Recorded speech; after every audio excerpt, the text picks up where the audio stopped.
Assalamualaikum warahmatullahi wabarakatuh. Kepada yang terhormat Bapak Isanuddin MSI selaku dosen pengampu pada mata kuliah analisis kompleks. Di sini kami dari kelompok 2 kelas 4B akan mempresentasikan bilangan kompleks, fungsi kompleks, limit dan kekontinuan. Sebelum itu izinkan kami memperkenalkan diri kami terlebih dahulu. Nama saya Jenia Zara Aristi dengan rekan-rekan saya Nugri Ramadina, Sofia Kamirahayu, Nur Fitriani Alia Rizkiyah, dan Muhammad Sabil Al-Mutadin. Untuk materi yang pertama akan dibawakan oleh saya, yaitu bilangan kompleks. Definisinya, bilangan kompleks Z adalah pasangan terurut X, Y dari bilangan real X dan Y, sehingga dapat ditulis Z sama dengan X, Y sama dengan X ditambah I dikali Y. Dengan X adalah bagian real yang dinyatakan dengan bilangan real daripada Z, dan Y adalah bagian imajiner yang dinyatakan dengan bilangan imajiner daripada Z.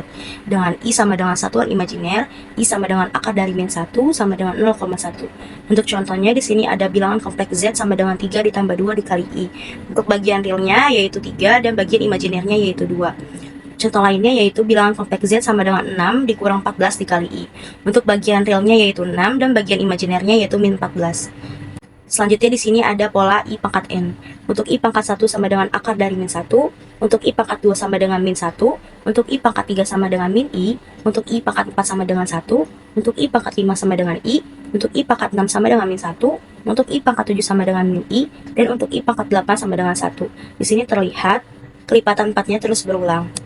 Selanjutnya ada contoh soal. Contoh soal yang pertama, bilangan kompleks Z sama dengan 3 dikurang 4 dikali I. Tentukan bagian real dan imajiner. Untuk bilangan real daripada Z-nya sama dengan 3, dan bilangan imajiner daripada Z-nya sama dengan min 4. Selanjutnya ada contoh soal yang kedua. Fungsi Z sama dengan 3X dikali I ditambah 4Y dikurang 3. Jika bilangan real daripada Z sama dengan 6, dan bilangan imajiner daripada Z sama dengan 9, tentukan X dan Y. Bilangan real daripada Z-nya sama dengan 6. Di sini dari soal diketahui bilangan real daripada Z-nya adalah 4Y dikurang 3. Didapatkan 4Y dikurang 3 sama dengan 6. Kedua ruas ditambahkan dengan 3 didapatkan 4Y sama dengan 9. Lalu kedua ruas dibagi dengan 4 didapatkan Y-nya sama dengan 9/4. Lalu di sini ada bilangan imajiner daripada Z-nya sama dengan 9. Bilangan imajiner daripada Z-nya dari soal adalah 3X. 3X sama dengan 9. Kedua ruas dibagi dengan 3 didapatkan X-nya sama dengan 3. Selanjutnya, penjumlahan, pengurangan, dan perkalian bilangan kompleks. Penjumlahan.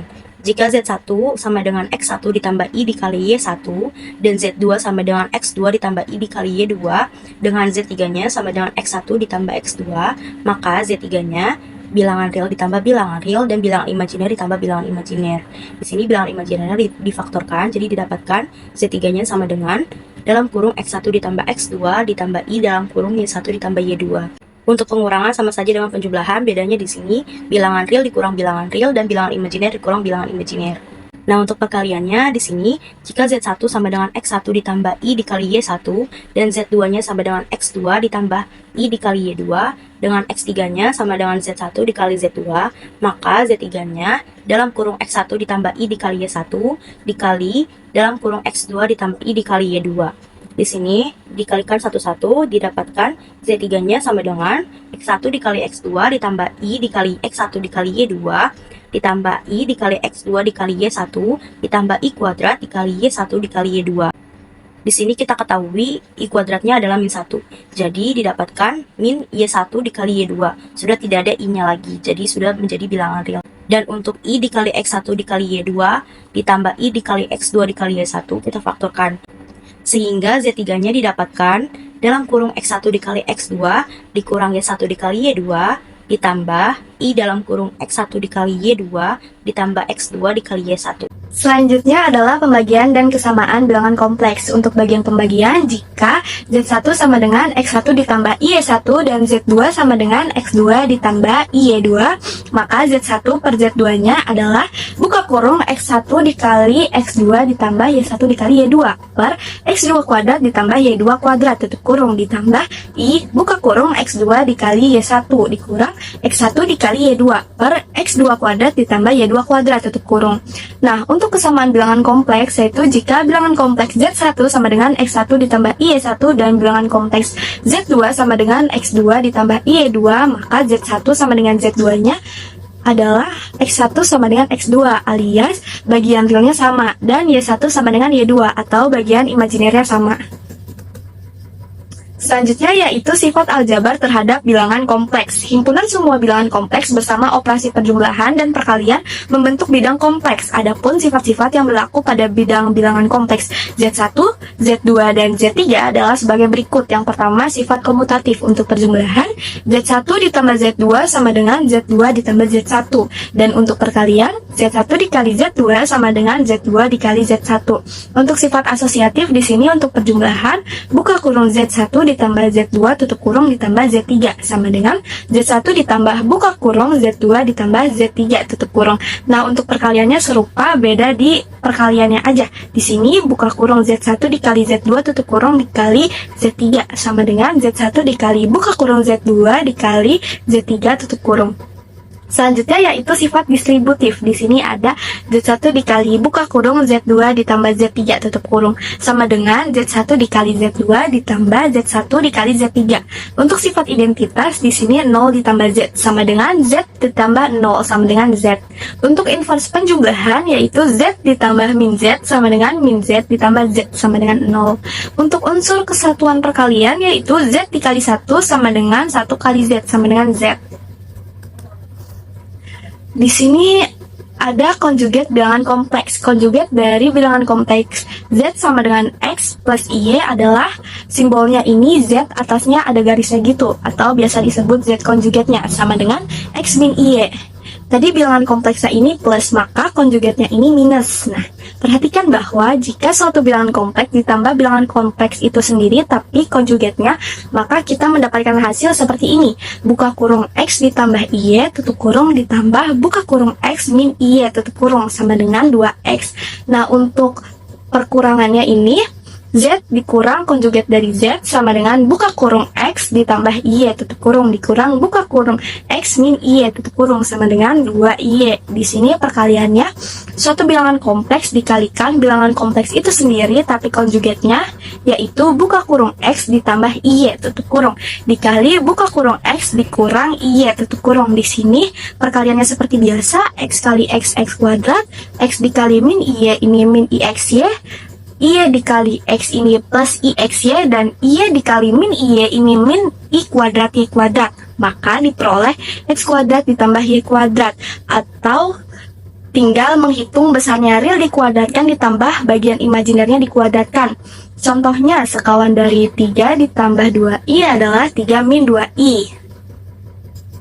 Oke, selanjutnya bentuk polar bilangan kompleks. Selain dinyatakan dalam bentuk Z sama dengan X plus Y, bilangan kompleks Z dapat dinyatakan pula dalam bentuk koordinat kutub atau polar, yaitu Z sama dengan R, theta. Adapun hubungan antara keduanya, X, Y, dan R, theta adalah X sama dengan R cos theta dan Y sama dengan R sin theta. Sehingga theta sama dengan arctangen Y per X dengan min pi kurang dari theta kurang dari pi. Didapat juga R-nya dari rumus Pythagoras ini, X kuadrat ditambah Y kuadrat lalu diakarin. Atau bisa juga menggunakan rumus konjugat yang tadi, Z dikali konjugat Z lalu diakarin. Jadi bentuk kutub bilangan kompleks Z adalah Z sama dengan R buka kurung cos theta ditambah I sin theta, atau Z sama dengan RE pangkat I theta. E pangkat I theta ini sama aja dengan cos theta ditambah I sin theta ya. Selanjutnya ada contoh soal, nyatakan 2 ditambah 2i dalam bentuk kutub. Di sini udah ada ilustrasinya, 2 ditambah 2i seperti itu. Lalu kita cari tetanya terlebih dahulu. Theta sama dengan arctangen 2 per 2. Di sini theta sama dengan arctangen 1. Arctangen 1 itu 45 derajat atau dapat ditulis dengan pi per 4. Kita cari R-nya menggunakan rumus Pythagoras, yaitu 2 kuadrat ditambah 2 kuadrat lalu diakarin. Di sini diperoleh 2 akar 2. Maka Z-nya sama dengan 2 akar 2 buka kurung cos pi per 4 ditambah I sin pi per 4 tutup kurung, atau dapat ditulis dengan Z sama dengan 2 akar 2 dikali E pangkat I pi per 4. Fungsi kompleks. Definisi fungsi kompleks yaitu misalkan S adalah himpunan titik pada bidang Z, fungsi kompleks F adalah suatu aturan yang memasangkan setiap titik Z anggota D dengan satu dan hanya satu titik W pada bidang W, yaitu ZW. Fungsi tersebut dituliskan dengan W sama dengan FZ. Himpunan D disebut daerah asal atau domain dari F dituliskan dengan DF. Dan FZ disebut nilai dari F atau peta dari Z oleh F. Range atau daerah hasil dari F dituliskan dengan RF. yaitu himpunan FZ untuk setiap Z anggota D. Selanjutnya contoh. A, yaitu W sama dengan Z ditambah 1 dikurangi I. B, W sama dengan 4 ditambah 2I. C, W sama dengan Z dikurangi 5Z. Dan D, FZ sama dengan 3 dikurangi Z per 2Z tambah 1. Contoh dari A, B, dan C adalah fungsi kompleks dengan domain suatu titik pada bidang Z. Sedangkan contoh D adalah fungsi kompleks dengan domain semua titik pada bidang kecuali Z sama dengan min 1 per 2. Kemudian contoh soal. Contoh soal yang pertama yaitu tuliskan FZ sama dengan Z kuadrat dikurangi 3Z ditambah I dengan bentuk U dan V. Penyelesaiannya adalah dengan mensubstitusikan X ditambah IY ke dalam Z. Sehingga persamaannya adalah X ditambah IY kuadrat dikurangi 3 dikali X ditambah IY ditambah I. Sehingga kita operasikan mendapatkan X kuadrat ditambah 2XIY ditambah I kuadrat Y kuadrat dikurangi 3 dikali X ditambah IY ditambah I. Nah, dengan kita memisalkan I adalah 1 per 2, maka kita mendapatkan X kuadrat ditambah 2XIY dikurangi 1 Y kuadrat dikurangi 3X dikurangi 3YI ditambah I. Sehingga X kuadrat ditambah 2XYI dikurangi Y kuadrat dikurangi 3X dikurangi 3Y ditambah I. Kita kelompokkan, maka menjadi X kuadrat ditambah 2XY dikurangi 3Y ditambah 1 dikali I dikurangi Y kuadrat dikurangi 3X. Sehingga kita mendapatkan X kuadrat dikurangi Y kuadrat dikurangi 3X ditambah I dikali 2XY dikurangi 3Y ditambah 1. Maka kita mendapatkan U-nya adalah X kuadrat dikurangi Y kuadrat dikurangi 3X dan V-nya adalah 2XY dikurangi 3Y ditambah 1. Selanjutnya nomor 2. Terdapat pernyataan jika Z sama dengan R cos theta ditambah I sin theta, maka tentukanlah FZ sama dengan Z kuadrat dikurangi I. Penyelesaiannya kita substitusikan R dikali cos theta ditambah I sin theta ke dalam Z. Maka kita mendapatkan R dikali cos theta ditambah I sin theta kuadrat dikurangi I. Sehingga kita operasikan menjadi R kuadrat dikali cos 2 theta dikurangi sin 2 theta dikurangi 2I sin theta cos theta dikurangi I. Maka sama dengan R kuadrat dikali cos 2 theta dikurangi sin 2 theta dikurangi R kuadrat I sin 2 theta dikurangi. Sehingga kita mendapatkan R kuadrat dikali cos 2 theta dikurangi sin 2 theta dikurangi 1 ditambah R kuadrat sin 2 theta dikali jadi U-nya adalah R kuadrat dikali cos 2 theta dikurangi sin 2 theta dan V-nya adalah 1 dikurangi R kuadrat sin 2 theta. Fungsi komposisi. Diberikan fungsi FZ dengan domain DF dan fungsi GZ dengan domain DG. Jika range dari F beririsan dengan domain dari G atau DG tidak sama dengan himpunan kosong, maka ada fungsi komposisi GOFZ sama dengan GFZ dengan domain yaitu DF. Ilustrasinya yaitu jika ada suatu bilangan kompleks Z dipetakan oleh F, maka yang di sini menjadi FZ dan kemudian ini dipetakan lagi oleh G, maka yang di sini menjadi GFZ. Nah, oleh karena dari sini sampai sini itu ditulis sebagai GOFZ. Lalu kebalikannya yaitu jika range dari G beririsan dengan DF tidak sama dengan himpunan kosong, maka ada fungsi komposisi FOGZ sama dengan FGZ dengan domain yaitu DG. Nah, ilustrasinya kurang lebih sama dengan yang sebelumnya. Jika ada suatu bilangan kompleks Z dipetakan oleh G, maka yang di sini menjadi GZ. Kemudian GZ ini dipetakan lagi oleh F, maka yang di sini menjadi FGZ. Nah, dari Z sampai F kita tulis sebagai FOG atau bisa juga FOGZ. Nah, GOFZ dan FOGZ ini tidak berlaku hukum komutatif. Hal ini bisa dibuktikan dengan contoh soal berikut. Diberikan fungsi FZ sama dengan 3Z plus 2I dan GZ sama dengan Z kuadrat plus 2Z min 2 plus 3I. Tentukan GOFZ dan FOGZ. Nah, penyelesaiannya yaitu kita cari dulu yang GOFZ. Oleh karena GOFZ sama dengan GFZ, maka fungsi FZ ini kita substitusikan ke fungsi GZ. Didapatkan hasilnya yaitu 9Z kuadrat plus 12IZ plus 4I kuadrat plus 6Z plus 4I min 2 plus 3I. Nah, I kuadrat itu kan sama dengan min 1. Oleh karena itu, maka 4-nya itu menjadi minus. Kemudian kita dapatkan hasilnya sekian. Dan yang dari sini sampai sini ini adalah hasil yang realnya. Dan yang ini hasil yang bagian imajinernya. Nah, didapat hasil GOFZ-nya. Kemudian kita cari yang FOGZ-nya. Nah, di sini juga mirip ya. Jadi di sini fungsi GZ disubstitusikan ke fungsi FZ. Didapatkan hasilnya 3Z kuadrat plus 6Z min 6 plus 11I.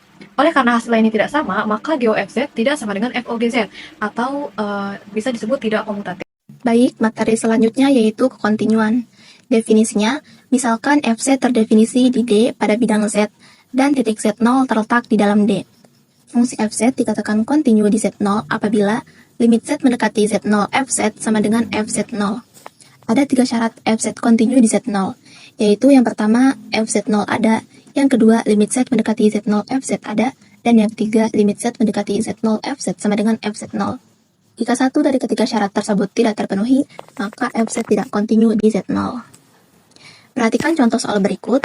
Di sini fungsi fz sama dengan z kuadrat plus 4 per z min 2i, di mana z tidak sama dengan 2i. Dan yang kedua, fz sama dengan 3 plus 4i, di mana z sama dengan 2i. Kita periksa apakah kontinu di 2i. Untuk menyelesaikannya, kita selesaikan terlebih dahulu untuk z sama dengan 2i. Di sini, fungsinya yaitu fz sama dengan 3 plus 4i.